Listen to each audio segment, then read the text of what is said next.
We're making the most delicious Irish coffee cupcakes with Odlums, of course. 120 grams of butter into a bowl, 120 grams of sugar, and give it a good beat.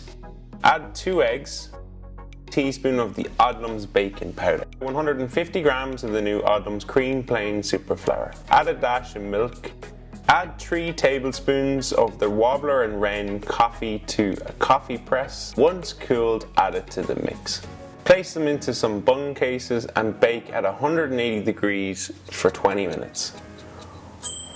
500 ml of double cream into a bowl and give it a good whisk. 200 grams of cream cheese, good old Irish whiskey.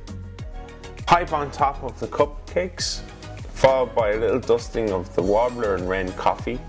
And there you have it, the most delicious Irish coffee cupcakes with Odlums.